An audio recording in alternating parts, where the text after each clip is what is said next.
We all knew that Kevin Wilson had work to do coming into Tulsa, and this year won't be an exception, unfortunately. I like the trajectory of where they're going. And when you look at this year, this will be a fun group to watch. I don't know if it's going to be a contender in terms of going to a bowl game, but that is definitely going to be their goal. And they have some players that are coming in, whether it's the transfer portal or returning, that we'll talk about today in their top 10 returning players that I really like going into 2024. Now, it's hard to put a defensive player first because when you look at this group, it was a group that struggled mightily in terms of stopping any sort of offense last year. When you look at Tulsa, and this has been a problem for a little while, you don't necessarily think, oh, this group has it all figured out defensively. You don't think I'm worried about Tulsa's defense. Granted, you've had a number of talented NFL players, but when it comes down to stopping teams, you haven't exactly been the most excited when it comes to the Tulsa Golden Hurricane. But Owen Ostrowski, to me, is one of those players that stands out. Now, I'm surprised that they were able to keep him because when you look at Tulsa's transfer portal history, they've lost a number of players that are big time contributors, especially when you look at the last year. You look at Anthony Goodlow goes away, the defensive end goes to Oklahoma State. His teammate Justin Wright, the linebacker, goes to Oklahoma State as well. You've looked at a number of NFL players that have gone pro, and that's really tough. And that's kind of just the position that this team is in. But to keep Owen Ostrowski to me was a huge win. 10 tackles for loss, 4 sacks.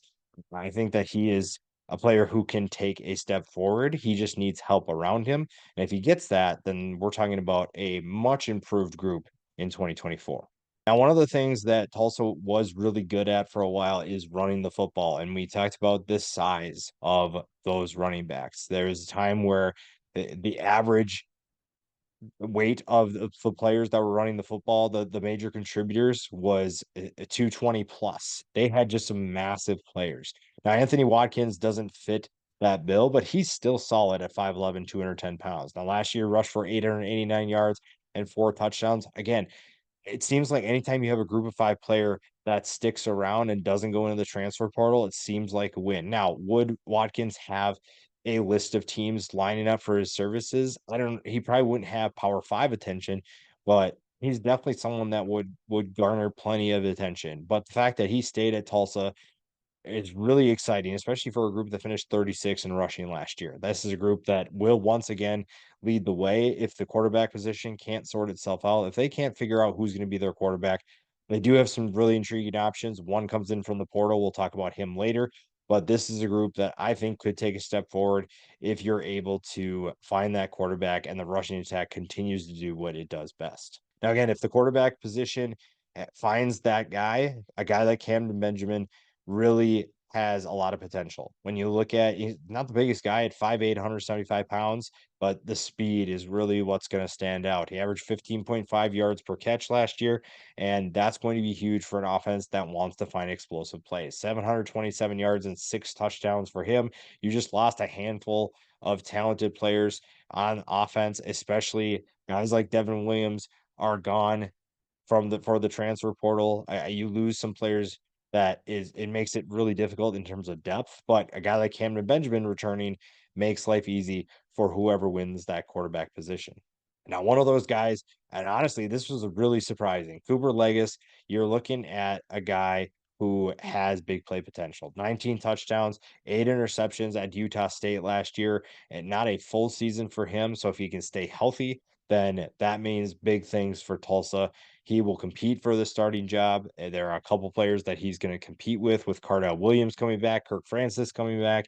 So there's definitely plenty of competition, but a healthy Cooper Legas is going to be that guy. Now, again, he's known for his first play against Oregon State.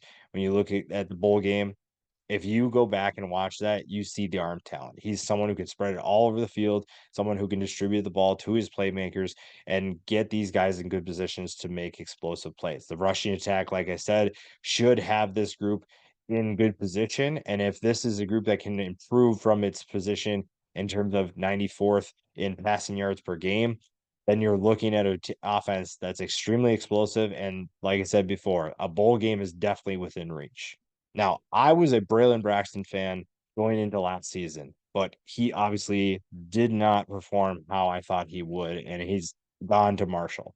Cardell Williams took over for Braxton when he struggled, and at times showed flashes of his potential. 1,100 yards last year, 10 touchdowns, did throw 7 interceptions, so inconsistency did seep through, but this is a guy who has talent, who could be really fun to watch, could be a dual threat. And again, he's competing for the starting spot. I think that if they didn't get a quarterback in the transfer portal, I would be penciling in Williams as the starter. Yes, Kirk Francis is still in the running, but I just really like what I see from Cardell Williams. Granted, it was year one of Kevin Wilson, so you got to give them some slack in terms of what they're able to do.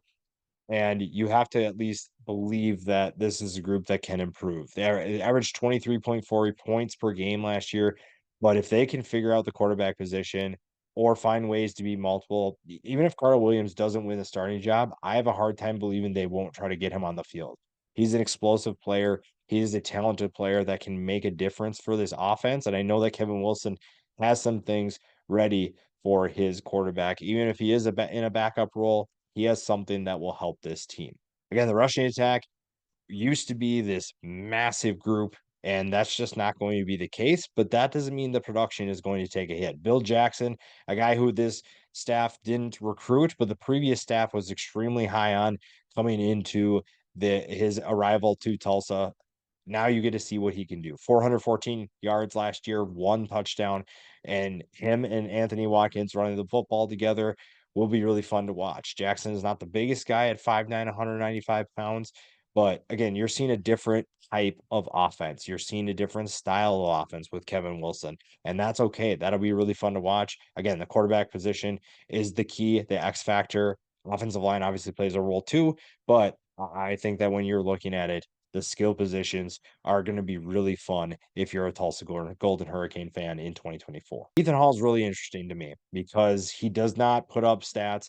He does not threaten anyone in terms of catching the football, but he is an impact player. In terms of blocking, there aren't many better blocking tight ends than Ethan Hall. And in the AAC, you're looking at a guy who is very dedicated to making his team better, and he will do what he needs to do to open things up. Again, for that rushing attack is huge because you can use him in a yeah, granted, if he comes in, people are assuming that he is going to block. And that might tip your hand, but it also gives you a little bit of a some tricks up your sleeve, some misdirection where you put him out there and teams just assume you're going to run and you run play action. So there's definitely things that Kevin Wilson and his staff can do to utilize him. And again, he's a blocker, above average blocker that can be utilized to move the ball down the field. So even though he's not going to catch a ton of passes, he's still going to be a contributor. A potential home run in the transfer portal was Tulsa adding Gavin Potter. Now I say that because when you look at his time at Kansas, this is a guy after his freshman year that a lot of people believed could be one of the better linebackers that Kansas has ever seen. You're looking at someone who is a big time playmaker, someone who can be all over the field, athletic, knows how to get to the football. And things just didn't go his way over the last couple years. Transferred to Arkansas State, now transfers to Tulsa. Tulsa's defense needs a linebacker. They need a playmaker at that position. And if Gavin Potter can rediscover his freshman form or even his first couple of years, then Tulsa's in business. One of the tough things with a new coaching staff is figuring out which players that are new will gel with this group. Braylon Presley came in from Oklahoma State, and I thought that he would do better than he did. Now, granted, it's year one. He's learning a new system, so maybe things will be better this year. And granted, the talent they lose in the transfer portal puts him into a bigger role, and it's up to him if he wants it. 122 yards last year, 11.1 yards per catch. So we see a little bit of the flash of what he can do. You see his ability a little bit on the undersized side at 5'6", 170 pounds. So if he can find a way to use his quickness to be able to get into open space and pick up big yards, he's going to get the ball more. Again, this offense will look different than it did last year, and obviously they'd like to see someone who has a little bit of size. You're not going to take Presley, and you're not going to have Camden Benjamin, who are both under 5'9".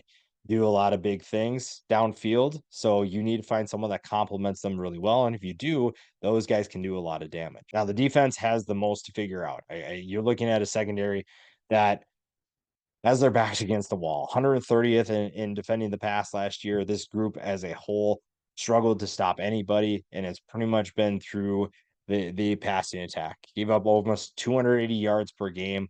This is a group that definitely needs to take a step forward. So a guy like Dane Hodge plays a big role in determining how good this group can be. Again, we're not talking contending for an AAC title. You're just looking at a bowl game. You need to take that step forward after a 4-8 season. I mean, the last 7 games, they go 1-6. It's just not a good look, especially when you look at the teams that they were playing. I mean, they gave up 69 points to SMU. You look at the Power 5 teams they played, Washington, Oklahoma. Washington scores 43, Oklahoma scores 66. You're looking at teams that should not be scoring those teams probably, yeah, you can make an exception for, but that's just how bad this group was. Those are games that indicate that this is not a good team, this is not a good defense, and that needs to improve. Again, a bowl game should be the goal. So a guy like Dane Hodge could be a major contributor in turning things around. But again, they need a lot of guys to step up. They need more disruptive contributors, and the secondary is definitely the priority in terms of finding ways to improve and finding ways to stop teams offensively.